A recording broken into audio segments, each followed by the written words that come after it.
우리가 가장 위대한 일들을 찾는다면 그것은 내가 오늘 살아있다는 것입니다. 그리고 가장 영광스러운 날이 있다면 그것은 내가 죽는 날입니다. 그렇기 때문에 우리가 살아있는 이 순간, 그리고 이 날, 이 시간, 바로 오늘 이 시간 우리가 최선을 다하지 못한다면 내일의 최고를 보장받을 수가 없습니다. 오늘 우리가 성실하지 못한다면 내일의 성공을 보장받을 수 없습니다.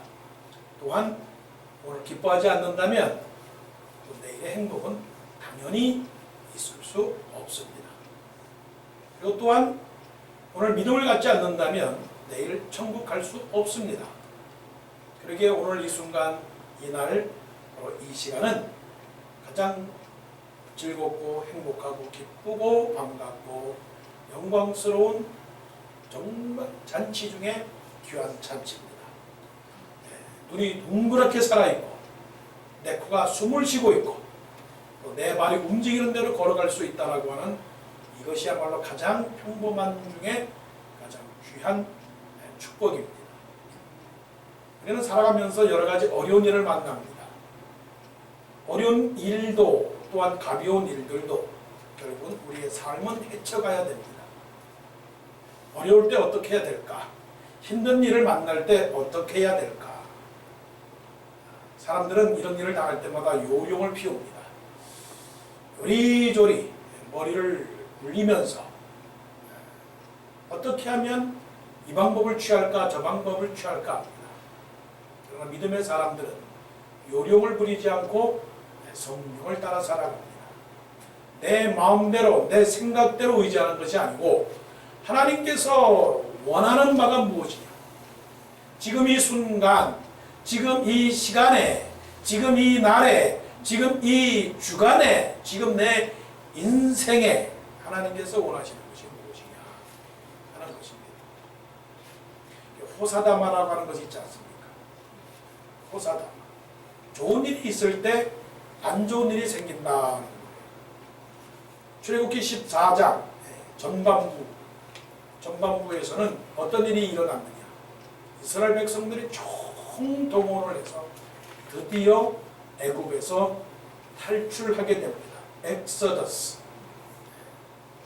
60만, 남자들만 60만이라고 한다면 여자까지 포함하고 종들을 포함하고 아이들까지 포함한다면 거의 200만이라고 하는 숫자가 민족 대이동을 합니다. 이날은 잔치의 날입니다.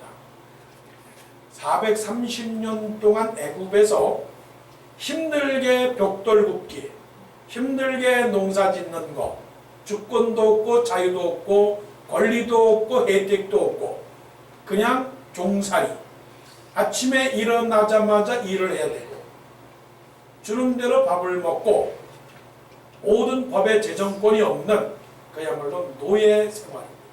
그 생활을 430년 동안 했다는 거예요. 430년 동안 그런 날 가운데서 드디어 하나님께서 이스라엘 백성들을 모세를 통하여 나가게 하셨습니다. 참 즐겁고 활기차고 더 이상에 원하는 게 없어요. 근데 이게 뭐냐? 이게 웬일이냐는 겁니다. 여러분, 인생에 항상 좋은 일이 있습니까? 항상 승진만 있고 항상 아들, 딸들이 다 잘 되고 원하는 것들이 다 잘 됩니까? 아니에요. 하나님은 주실 때도 있지만 뺏어갈 때도 있는 것입니다. 건강할 때도 있지만 아플 때도 있는 것입니다. 벌 때도 있지만 쓸 때도 있는 것입니다.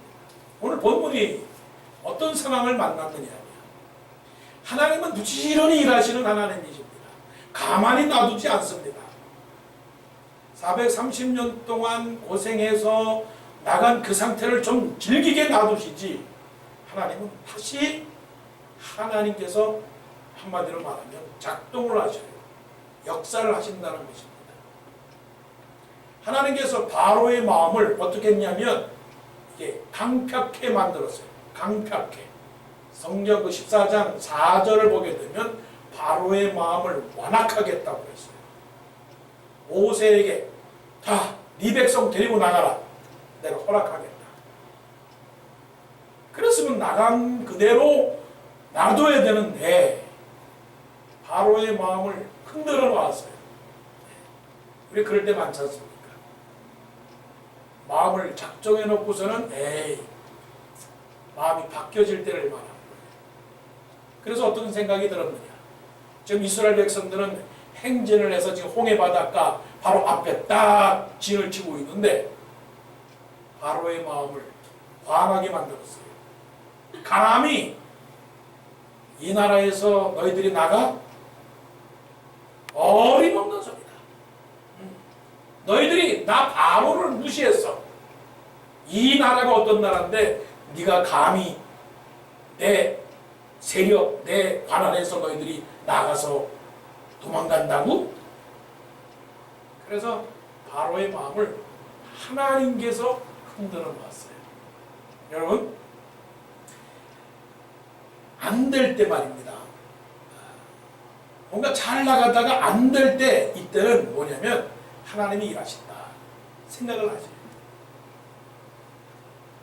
하나님을 사랑하는 자, 곧 그 뜻대로 부르심을 입은 자들에게는 모든 것이 합력하여 선을 이룬다라고 하는 그 하나님의 역사, 하나님의 작동, 하나님의 운동, 이거예요.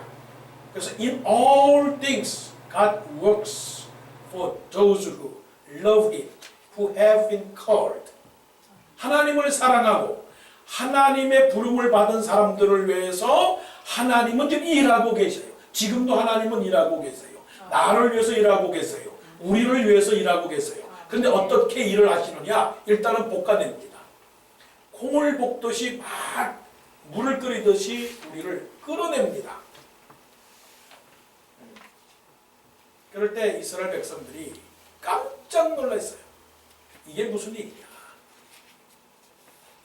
아니, 이게 무슨 일이냐 하는 거예요. 그래서 때 이스라엘 백성들이 첫 번째 한 그들의 행동은 뭐냐면 모세를 향하여 손가락질을 합니다. 이거 다 네 책임이야. 우리가 뭐라고 그랬느냐? 가만히 놔두라고 그랬어.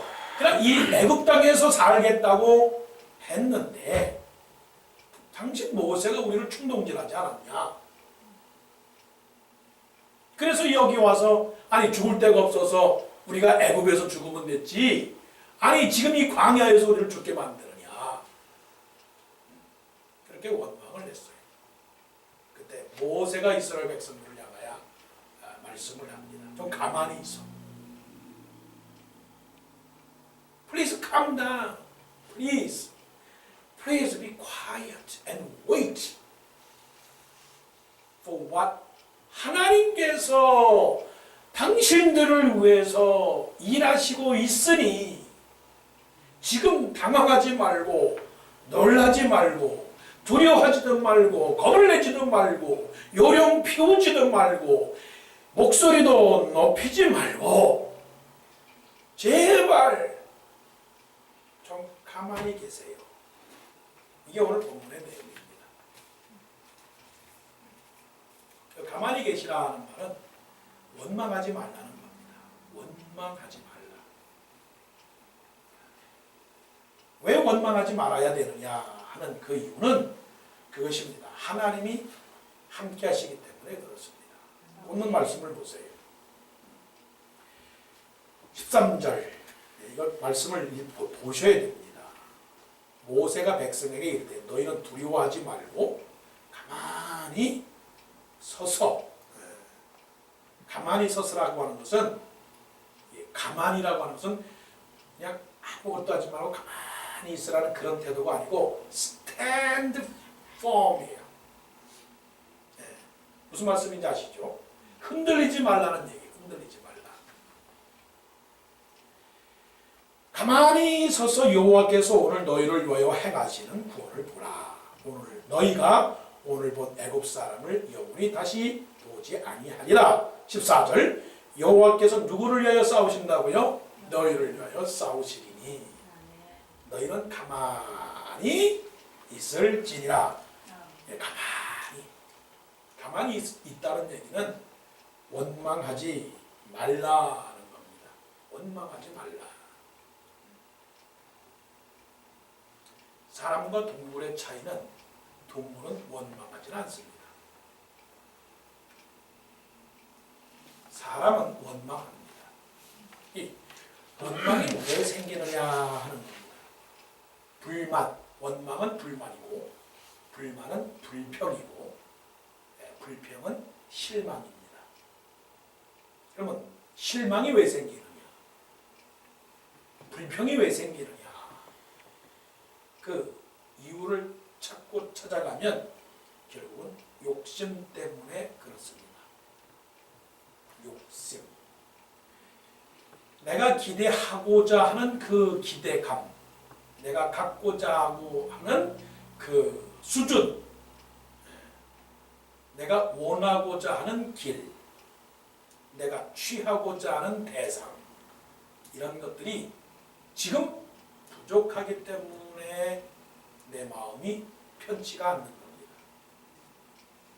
그래서 그 모든 불평과 원망의 근원은 욕심입니다. 욕심 때문에 내 마음에 평안이 없고 내 마음에 감사가 없는 것입니다. 한번 역사적으로 과거적으로 돌아볼 때 지금이 잘 삽니까? 과거가 잘 삽니까? 지금이 잘 삽니다. 빵이 없어가지고 가위바위보? 누구 빵이 큰가? 가위바위보? 해가지고 그 빵이 이기면 그 옥수수빵 뚝 잘랐는데 큰 거는 이긴 사람 거. 작은데 지면 작은 사람이 갖는 거. 아, 그 빵이 얼마나 맛있던지. 우유도 말이에요. 우유. 천연 그렇게 고소했을까. 지금 빵과 우유가 썩어 나가요. 그럼에도 불구하고 우리의 기대와 우리의 욕심은 왜 자꾸만 커지는지 모르겠습니다. 여러분, 배가 고픕니까? 배고프지 않아요. 옛날에 배고플 때도 참고 행복하게 살았어요. 그런데 지금은 얼마나 풍요로운 세대를 살고 있는지 모릅니다. 그런데도 왜 우리는 원망을 할까요? 갖고 싶어서, 누리고 싶어서, 더 올라가고 싶어서, 더 어깨에 힘을 주기 위해서 우리는 원망을 하는 것입니다. 감사를 하지 못합니다. 그래서 영적 원리의 초보, 영적 원리의 중급, 영적 원리의 최고급의 수준은 뭐냐면 원망하지 말라는 거예요. 원망은 패망의 선봉입니다. 물론 교만은 패망의 선봉이라고 그랬지만 그 교만 그 자체는 욕심입니다. 욕심은 원망입니다. 그래서 욕심이 잉태한 즉 죄를 낳고 죄가 장성한 즉 사망을 낳느니라. 교만은 패망의 선봉이라고 하는 것은 욕심은 곧 패망의 선봉이라고 하는 것입니다. 그래서 오늘 내가 감사하지 못하면 내일의 행복은 없는 것입니다. 오늘 내가 기쁨을 누리지 못하면 내일 잔치를 하지 못합니다. 그건 분명합니다. 오늘은 불평을 하고 그러면 내일은 뭔가 오겠지? 아닙니다. 아닙니다. 여러분 우리가 그 찬양 연습을 해서 잘 알죠? 우리가 찬양 연습을 했지 않습니까? 부활절 연합예배 때. 주님 다시 오실 때까지 마지막 그게 뭐냐? 그 마지막에 딱 끊고 그리고 다시 창 나가자고 했거든요. 근데 그 연습을 그렇게 확실하게 안 했어요. 그러다 보니까 실질적으로 그냥 다른 사람은 모르지만 우리는 알았답니다. 그것처럼 오늘 내가 감사와 기쁨과 찬송을 하지 못하면 내일의 잔치와 행복이라고 하는 것은 보장받을 수 없다라고 하는 것입니다. 이것을 깨달으시길 바랍니다. 소유는 만족이 없습니다. 그러니까 진정한 경건의 원리는 거기서 스탑하는 겁니다. 계속 드라이브를 해나간다. 조금만 더. 계속 드라이브 해나간다. 그러면 한도 끝도 없습니다. 그래서 성경 전도서에서 말씀하시기를 뭐라고 말씀하셨느냐면 은을 사랑하는 자는 은으로 만족함이 없고 또 풍부를 사랑하는 자는 소득으로 만족함이 없나니 이것도 헛되도다. 이것도 헛되도다. 저는 고백을 해요. 저는 대학교 들어갔을 때 축제가 있었는데 내 양복이 없었어요. 내 양복이 없었어요. 그래서 아버지 양복 빌려서 입고 갔어요. 그랬더니 야 친구들이 딱 알아봐요. 너 아버지야. 부끄러웠습니다. 그래도 뭐 그때는 뭐 견딜만합니다. 나만 그런 건 아니니까. 나만 아버지 양복 입고 왔으면 뭐 좀 무척 창피했을 텐데 다른 애들도 아버지 양복 입고 왔더라. 그래서 조금 위로를 받았습니다. 지금은 양복이 많아요. 근데 뭔지 아십니까? 계절이 다가오면 양복이 없는데 양복을 사 입을까? 이런 마음이 드는 거예요. 저만 그래요? 저만 그래요? 그건 아니거든요. 그러니까 여러분 거기서 스탑하세요. 거기서 들어오지 말고 거기서 앉아 계세요. 그래야 됩니다. 그러니까 스탑을 하세요. 스탑. 더 이상 원하지 말고 이대로가 좋다. 이대로가 감사하다. 이대로 하나님의 은혜가 충분하다. 왜냐하면 하나님은 지금도 나를 위해서 일하고 계시기 때문에 나의 기도를 들어주시는 하나님이다. 나의 소원을 들어주시는 분이다. 지혜가 있는 사람이라면 그 하나님께서 그 카메라를 말이야. 그걸 잘 보셔야죠. 그러니까 기도는 합니다. 그래서 하나님께서 들어주셨습니다. 그러나 원망하지 말라. 그래서 잠언서에 보면 하나님께서 미워하는 것 7가지가 있다고 그랬어요. 잠언 6장에 보면 여호와의 미워하시는 것 곧 그 마음에 싫어하시는 것이 6, 7가지니 곧 교만한 눈과 거짓된 혀와 무지한 자의 피를 흘리는 손과 악한 계교를 꾀하는 마음과 빨리 악으로 달려가는 발과 거짓을 말하는 망령된 증인과 및 형제 사이를 이간하는 자리라. 특히 하나님은 교만한 눈을 싫어한다고 그랬어요. 교만한 눈이라고 하는 것은 욕심입니다. 어떤 두 사람이 길을 가다가 사막의 길을 가다가 아주 광야 길을 가다가 너무 더워서 그냥 땀을 뻘뻘 흘리면서 가다가 어디 그늘이라도 있으면 좋겠다. 큰 나무가 있었으면 좋겠다. 그런데 저 앞에 큰 나무가 있어서 그 그늘이 있어요. 그래서 그냥 빨리 그 그늘에 가서 두 사람이 들어갔습니다. 그 태양빛을 피해서 그늘에 앉아 있으니까 얼마나 시원합니까? 한 10분 동안 앉아 있습니다. 시원하다. 이 사막의 기후는요, 우리 워싱턴은 이게 습도가 있어서 그늘에 가도 좀 답답해요. 그러나 사막, 이 캘리포니아 같은 데 가보면 뜨거운 날에 그냥 그 나무 밑으로 들어가면요, 그냥 시원해요. 시원하다. 그늘에서 앉아 있으면서 서로 얘기하다가 이제 나무를 이게 어슬쩍 보니까 그 나무가 워낙 잎은 무성한데 별로 뭐 쓸 제목이 아니에요.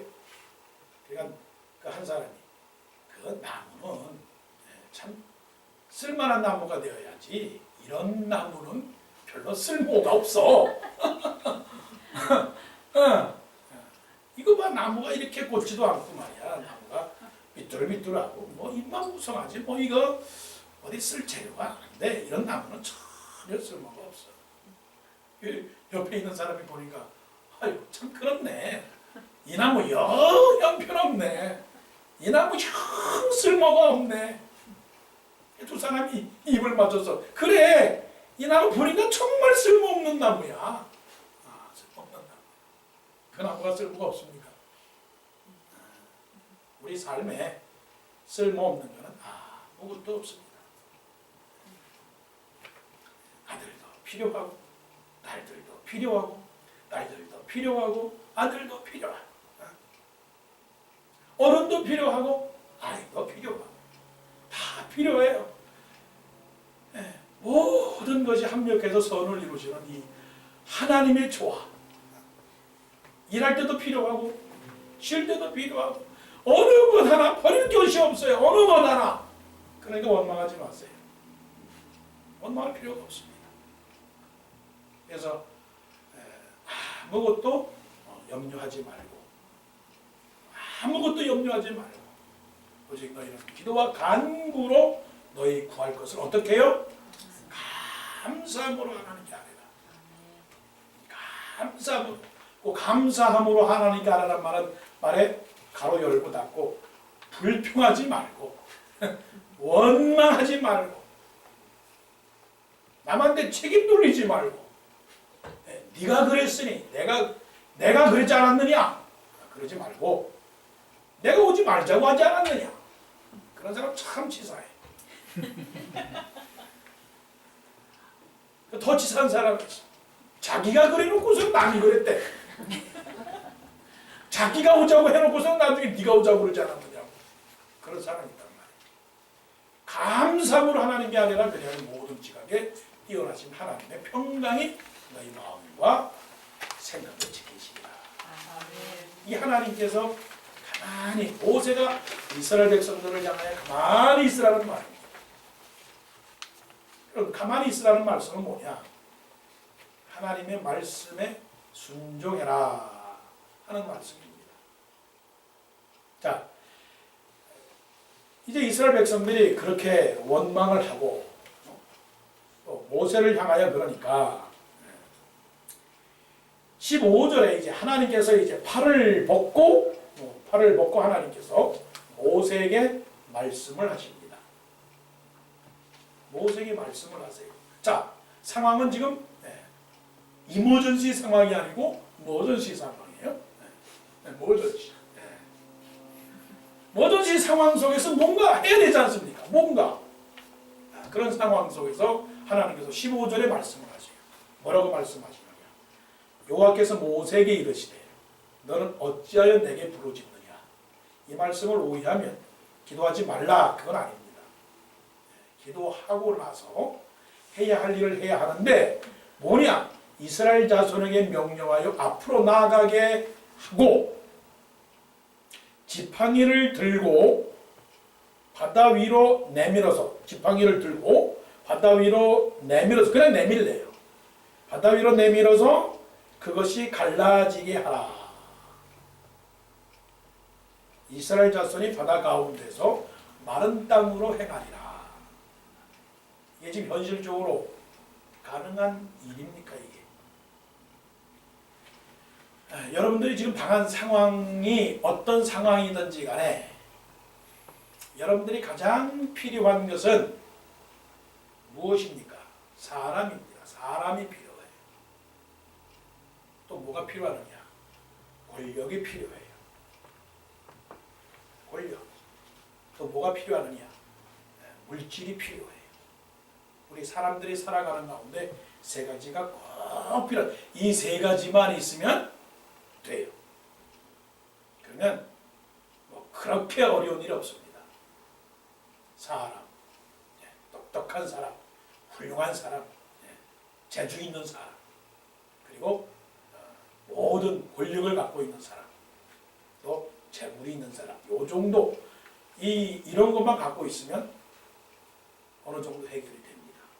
근데 하나님께서 지금 이 상황 속에서 애굽의 군대가 뒤에서 쫓아오고 있고 지금 앞으로 나가지도 못하고 도망가지도 못하고 뒤로 가지도 못하고 하는 이 사면초가 진퇴양난의 상황 속에서 하나님께서 모세에게 말씀하시는 것은 지팡이를 들어라. 그리고 바다로 향해서 내밀어라. 그러면 바다가 갈라질 것이고 그러면 이스라엘 백성들이 그 가운데로 갈 것이다. 여러분 같으면은 그렇게 하시겠습니까? 안 하시겠습니까? 네. 그때 16절 말씀을 보면 17절 그 18절 쭉 말씀을 보게 되면 21절 모세가 바다 위로 손을 내밀매 보세요. 21절에 모세가 바다 위로 손을 내밀매 여호와께서 큰 동풍이 밤새도록 바닷물을 물러가게 하시니 물이 갈라져 바다가 마른 땅이 된지라. 자, 이 자체가 어떤 뜻에 의해서 이루어졌느냐? 하나님은 모세의 순종을 원하신 겁니다. 순종. 이게 막대기 자체가 능력이 있습니까? 아니면은 막대기를 들라고 하신 하나님이 능력이 있습니까? 막대기를 들라고 하신 하나님이 능력이 있는 것입니다. 예. 근데 우리는 그것을 모릅니다. 우리는 능력이 다른 곳에 있다고 생각을 합니다. 그러니까 우리가 생활하는 가운데 시계를 쫓아가는 사람이 있고 시간에 따라 살아가는 사람이 있어요. 시계를 쫓아가는 사람은 지금 1시, 2시, 3시 체크각 무엇인가 해야 되겠구나. 오늘 뭐를 해야 되겠구나. 뭐를 해야 되겠구나. 그렇게 살아가는 사람이 있어요. 그러니까 분주하고 그러니까 마음에 뭔가 이렇게 혼동이 오고 그래서 뭔가를 해보려고 합니다. 이것도 해보고 저것도 해보려고 합니다. 시계를 쫓아가는 사람. 그런데 시간을 따라 살아가는 사람은 뭐냐면 하나님께서 이 시대에 이 시간에 하나님께서 나에게 원하시는 것이 무엇인가를 그대로 가는 사람이에요. 그런 사람이 있단 말입니다. 우리는 하나님의 시간표에 의해서 살아가야지 나의 시계 초침에 맞추어서 살아가다가는 일을 이룰 수가 없는 것입니다. 한번 보세요. 성경에 보게 되면 하나님의 시간표에 의해서 일이 이루어졌지 자기 시계에 맞춰서 된 일은 아무것도 없어요. 자기 시계를 따라 살아가는 사람은 진정한 평안도 없어요. 또한 일을 이루지도 못해요. 여러분, 마이클 엔데라고 하는 사람이 있어요. 독일의 작가인데 이 사람이 글을 하나 썼습니다. 책을 하나 썼어요.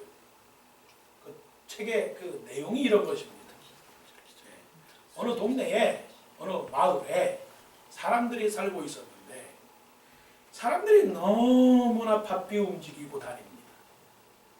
그러니까 시계를 따라가는 사람이에요. 아침에 일어나서 이것을 해야 되고 저것을 해야 되고 일을 해야 되고 뭘 해야 되고 때로는 그들이 원하는 바를 이루었지만 그 마음에 평안이 없어요. 근데 그 마을에 어떤 어린 아이, 여자아이가 방문을 합니다. 근데 이 여자아이는 부모도 없어요. 옷도 깨끗이 못해요. 없으니까. 이 동네 사람들이 그 아이에게 살 수 있는 방을 하나 마련해 줍니다. 내용은 이제 원형극장을 좀 수리를 해서 만들어 줍니다. 근데 이 여자아이를 만나는 어른들, 사람들은요, 이 여자아이를 만나면 굉장히 마음이 위로를 받고 행복해 합니다. 그러면 이 여자아이는 그 사람들이 말하는 말을 다 들어줍니다. 다 들어주면서 그들을 위로해주고 그들을 이해하려고 많이 노력을 합니다. 그러니까 그 마을 사람들이 이 사람을 만나면 행복해지는 거예요. 이게 왜 행복해지느냐? 이 여자아이의 그 삶이, 생각이 어떤 것이냐? 어떻게 하면 세상을 살아가느냐? 어떻게 하면 갖는 것보다는 나누어 주느냐? 어떻게 하면 이루는 것보다는, 싸우는 것보다는 어떻게 하면 사랑하느냐? 어떻게 하면 욕심을 부리지 않고 살아가느냐? 어떻게 하면 내가 원하는 계획대로 자꾸만 이루려고 하는 것이 아니라 어떻게 하면 시간에 따라서 살아가는 여유를 즐기느냐? 아니, 이 여자아이한테서 그것을 배웠단 말이에요. 이 여자아이를 만나는 사람들이 점점 더 변화가 되는 거예요. 변화가 되는 거예요. 이 여자의 이름이 누군지 아세요? 여자의 아이 이름이 모모라고 하는 아이예요. 모모라고 하는 아이.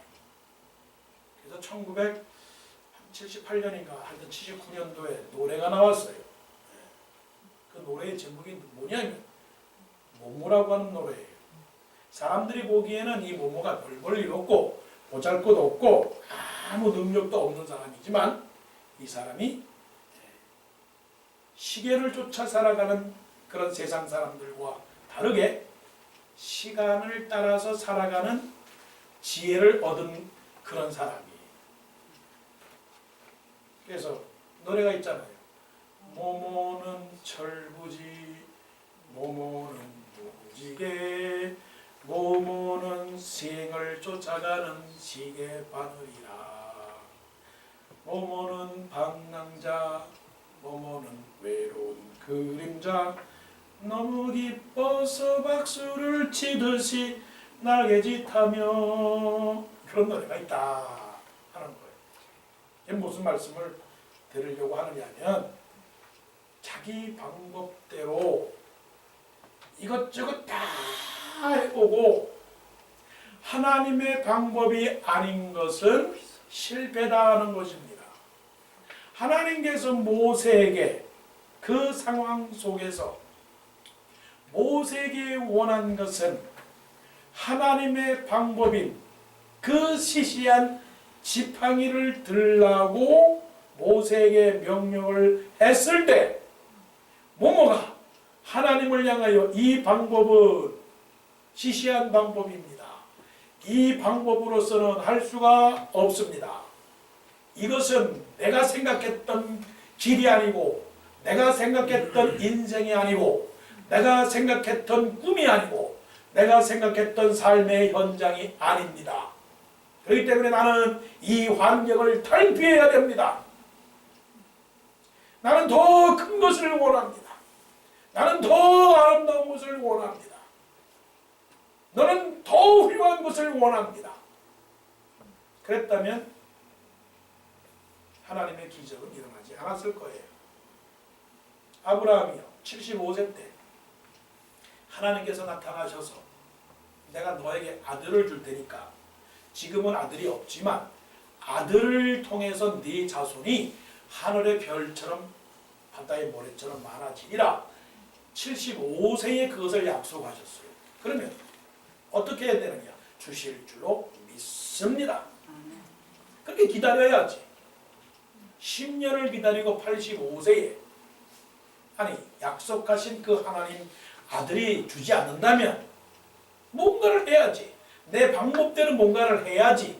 그래서 사라의 요종 하갈을 아내로 맞아들입니다. 시간이 급하니까 시계가 촉각촉각 착각착각 움직이니까 시간이 급하니까 뭔가를 해야 되니까 하갈을 아내로 삼아서 아들을 낳았습니다. 그 아들이 이스마엘입니다. 결과가 생겼습니다. 소득이 생겼습니다. 눈에 보이는 현상이 나타났습니다. 아브라함의 입장에서 볼 때는 이것이 바로 하나님의 뜻이야. 그래, 내가 정말 잘해서 역시 나는 참 훌륭하고 스마트한 사람이야.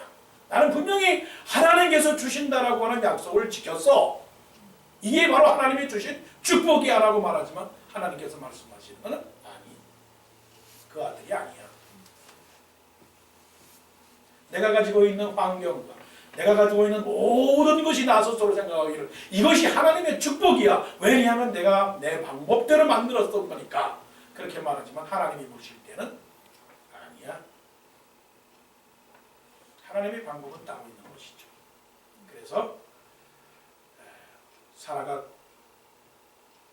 모든 것이 참 불가능했을 때에 아브라함의 나이가 100세가 되었을 때 드디어 85세의 아이를 낳았지만 다시 15년을 더 기다려서 낳은 아들이 누구냐? 이삭이라고 하는 아들입니다.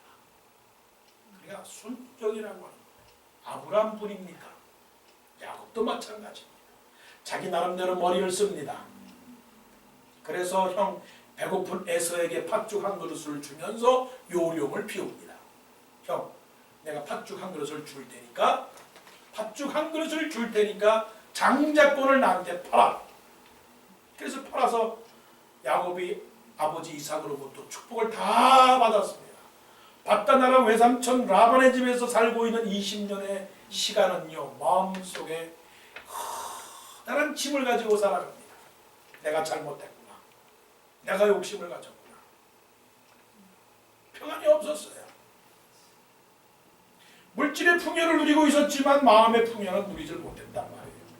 그래서 20년 이후에 고향으로 돌아오면서 야복강 강가에서 하나님 앞에 기도합니다. 그 기도의 내용이 뭐냐? 하나님 용서해 주십시오. 내 방법대로 살아간 것을 용서해 주십시오. 하나님의 방법대로 살아가기를 원합니다. 축복이 내가 갖는 축복이 아니라 내가 만드는 축복이 아니라 하나님이 주셔야 축복입니다. 그래서 이렇게 고백을 합니다. 하나님이여 나에게 축복하지 아니하시면 내가 가게 하지 아니하겠나이다. 그 말은 이제부터는 축복은 하나님의 손에 있으니까 내가 내 마음대로 하지 아니하겠나이다. 그것입니다. 작은 것도 무시하면 안 됩니다. 어린아이의 손에 들려있는 보리떡 5개와 물고기 2마리가 사람이 보기에는 약해 보이고 작아 보여도 그것이 하나님의 손에 있어서 가져와라. 하나님의 예수 그리스도의 손에 들려졌을 때에 그것이 5,000명을 먹이고 12광주를 남기는 역사가 있었다는 거예요. 이게 하나님의 방법입니다. 그뿐만인지 아십니까? 사렙대 과부가 자기가 갖고 있는 가루 조금, 기름 조금, 그래서 그날 저녁에 그것을 해 먹고 어머니와 아들이 그냥 죽으려고 했습니다. 근데 엘리야 선지자가 가지고 와라. 그랬을 때 이 사렙대 과부가 아닙니다. 이거 가지고 뭘 하겠습니까? 라고 했다면 3년 6개월 동안 그 가문 가운데 가루와 기름이 떨어지지 않는 그런 축복을 받을 수는 없었을 것입니다. 순종이 제사보다 낫고 듣는 것이 수양의 기름보다 낫습니다. 지금 하나님께서 우리에게 무엇을 요구하시느냐? 어떤 순종을 원하시느냐? 그 순종이 하나님의 방법대로 놀라운 일을 만드는 하나의 축복의 통로, 기적의 열쇠가 되는 것입니다. 그러기에 지금 이 순간은 귀중한 것입니다. 지금 우리가 예배드리는 이 모든 이 장소와 시간과 사람이라고 하는 것은 얼마나 중요한지 모릅니다. 지금 우리는 하나님의 방법대로 순종하고 있으며 그리고 앞으로도 순종해야 합니다. 가만히 있으라라고 하는 것은 하나님을 믿으라라고 하는 거예요. 하나님을 믿으라. 이 정도 우리가 신앙생활 했으면 이제는 뭔가 여기서 쿵 소리가 났으면 이게 저 먼 산에서 바위가 떨어지는 소리구나. 그 정도는 알아야 되는 거예요. 하나님께서 이 정도의 아픔을 주셨고 나에게 이런 고통을 주셨다면 분명히 하나님은 놀라운 일을 나를 위해서 행하시고 계시구나 하는 것을 알아야 됩니다. 하나님의 결론은 뭐냐면 오른손에서 일하시면서 왼쪽에서는 놀라운 것을 준비하시는데 바로의 마음을 강팍하게 해서 이스라엘 백성들을 뒤쫓아오도록 만든 것은 하나님의 영광을 위해서 만든 하나님의 작품입니다. 그러기에 우리는 하나님께서 하시고자 하는 이 모든 일들에 대해서 정말 소망 가운데서 기다리면서 묵상하면서 꿈을 가지면서 하나님 우리를 향해서 무엇을 이루시기를 원하십니까? 조각가가 흙을 가지고서는 뭔가를 만드는 것처럼 하나님은 지금도 우리 가운데서 역사하셔서 우리를 지금 만들고 계신다라고 하는 사실이에요. 사실 기대가 됩니다. 사실 우리는 기대를 가지고 기도를 하는 것입니다. 믿음을 가지라고 하는 것이에요. 출애굽기 14장 31절 보세요. 이스라엘이 여호와께서 애굽 사람들에게 행하신 큰 능력을 보았으므로 백성이 여호와를 경유하며 여호와와 그의 종 모세를 믿었더라. 믿었더라. 하나님께서 원하시는 것은 지금 우리에게 원하시는 것은 믿음이에요. 믿음. 하나님의 공장에서는 무엇을 만들고 계시는지 아십니까? 하나님의 공장이 굉장히 크거든요. 하나님은 회장님이세요.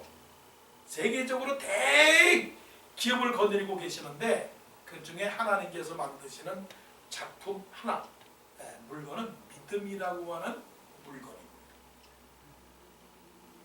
근데 우리는 착각을 해요. 하나님은 우리의 믿음보다는 우리의 외모를 보시기를 원한다고 생각을 해요.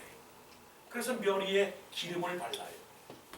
그리고 자기의 이력서에 멋있는 이력을 써냅니다. 그리고 자기의 그 환경에 대한 것을 자랑하려고 다 늘어놓습니다. 사도 바울이 그런 사람이었거든요. 나는 어떤 사람에서 공부를 받은 사람이에요. 나는 신앙적으로 어느 교회를 다녔으며 나는 어느 지파의 족속이고 이거를 다 적어서 자랑했던 사람이에요. 그래서 사람들을 만나면 에헤이 하면서 참 한심하구나. 너희들이 사는 것이 그렇게 살이 참 한심하구나. 이런 사람이었어요. 그런데 그런 모든 것을 예수님을 믿고 나서부터는 다 배설물로 여겼다라고 그렇게 말씀을 하시는 거예요. 하나님 우리의 믿음을 찾고 계셔요. 믿음. 많은 사람들이 능력을 행합니다. 많은 사람들이 복음을 전합니다. 많은 사람들이 귀신을 쫓아냅니다. 많은 사람들이 예수의 이름을 가지고 일을 합니다. 그런데 예수님께서 그들을 향하여 이런 경고를 내립니다. 우리들을 향한 경고입니다. 하나님을 위해서 봉사를 했습니다. 하나님을 위해서 수십 년 믿었습니다. 하나님을 위해서 헌신했습니다. 또 설령 하나님을 위하여 물질까지 바쳤습니다. 하나님을 위하여 시간을 드렸습니다. 그러면 되지 않습니까? 라고 말할 때 중요한 말이 있어요. 나는 너를 모른다. 나는 너를 모른다 라고 하는 그 말씀은 내 믿음이 없구나. 네가 나를 모르니까 내가 너를 모르는 거야. 예수님께서 요한복음에 말씀하시기를 사람들 앞에서 누구든지 나를 시인하면 나도 너희를 하나님 앞에서 시인을 하고 사람들 앞에서 나를 부인하게 되면 나도 너희를 하나님 앞에서 모른다는 것이다. 말씀을 했어요. 그리고 우리의 믿음이라고 하는 것은 사람들 앞에서 하나님을 알고 하나님을 의지하여 살고 있다라고 하는 증거가 분명히 나타나야 되는 것입니다. 그런 사람들은 어떤 믿음을 갖느냐 하면 하나님에 대한 주권신앙입니다. 잘 들으세요. 하나님에 대한 주권신앙. 하나님에 대한 주권신앙은 뭐냐면 하나님이 무엇을 하든지 내가 어떤 형편에 이르렀든지 내가 지금 무엇을 하든지 다시 이 말씀을 드려요. 하나님께서 우리의 믿음을 보시겠다라고 하는 그 믿음이라고 하는 것은 지금 이 시간 내 모습 이 상황 속에서 하나님께서 하시는 그 일들에 대해서 100점 만점을 내가 채점해서 하나님 당신 100점입니다 라고 인정하는 거예요. 그게 믿음입니다. 다시 한번 묵상해 보십시다. 하나님을 향해서 채점을 해보십시다. 하나님을 그레이드를 매겨보십시다. 지금까지 하나님께서 나를 향해서 행하신 모든 일들에 대해서는 하나님은 최고, 세상말로 대박, 초대박. 하나님께서 나를 향해서 행하신 모든 일들은 원더풀. 당신만큼 최고인 사람은 없어. 최고인 분은 없어. 그렇게 할 수 있는 사람이 하나님의 주권신앙입니다. 그럼 우리는 지금 이 상황 속에서 하나님께서 하신 일들에 대해서 100점을 줄 수 있는가? 우리에게 고통을 주셨고 우리에게 아픔을 주셨고 우리에게 시험을 주셨고 우리에게 여러 가지 그 모든 어려운 문제를 주신 그것 또한 하나님이 잘하신 것이다. 믿습니까? 아멘. 한 부부가 있었어요. 부부가 결혼을 했는데 아이를 낳아야 되는데 아이를 낳지 못했어요. 16년 동안 아이를 낳지 못했습니다. 그런데 온 성도가 기도를 했습니다. 하나님 이 가정에 아이를 주십시오. 아이를 주십시오. 그래서 기도를 해서 임신을 해서 아이를 낳는데 떡두꺼비 같은 아들을 낳아야 되는데 공주 같은 딸을 낳아야 되는데 어떤 아이가 생겼느냐? 핸디캡 아이가 생긴 거예요. 그러려면 하나님이 주시지를 말이지. 왜 10년 동안 기다리는 가운데 왜 그 아이를 주셨느냐고요. 못생기고 아프고 팔다리 제대로 못 쓰고 그런 아이를 왜 주셨느냐고요. 그러면 아예 안 주시는 게 낫지 왜 주셨느냐고요. 그런 일 많이 나갔잖아요. 아니 미국에 와서 살려면 보내주셨으면 최소한 하버드 대학을 가든지 하버드 대학을 못 가려면 하보드 대학이라도 가야 될 거 아니야. 예일 대학을 못 가면 야일 대학이라도 가야 될 거 아니야. 근데 안 된단 말이에요. 그럴 때 고민하죠. 여러분 잘 들으세요. 저는 여러분들이 성숙한 신앙인이 되기 위해서 지금 여러분들의 말씀을 드리는 것입니다. 믿음 좋다고 스스로 자랑하지 마세요. 뭐 부정적으로 들릴지 모르지만 나는 큰 교회 다니기 때문에 내 신앙은 크다 그렇게 말하지도 마세요. 뭐 남들이 말하는 작은 교회 다니기 때문에 내 믿음이 작다 그렇게 말도 하지 마세요. 중요한 건 이런 상황 속에서 하나님을 어떤 하나님으로 바라보고 근심하죠. 남편도 근심하죠. 아내도 근심하죠. 그런데 아내가 남편한테 하는 말은 나는 하나님께 물었습니다. 왜 이런 아이를 나에게 주셨느냐. 근데 하나님께서 말씀을 하셨습니다.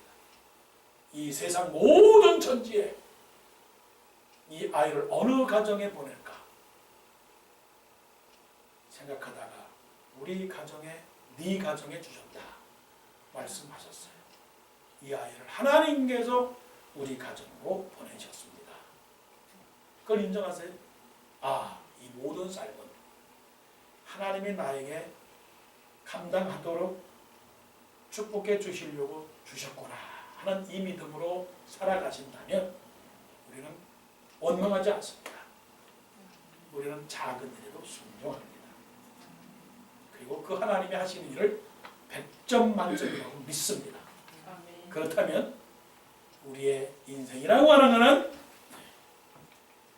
최선을 다할 때 최고가 되는 것이고 성실을 다할 때 성공하는 것이고 기쁨을 다할 때 행복이 오는 것이고 감사할 때 잔치가 벌어지는 그런 삶을 살 줄 믿습니다. 아멘.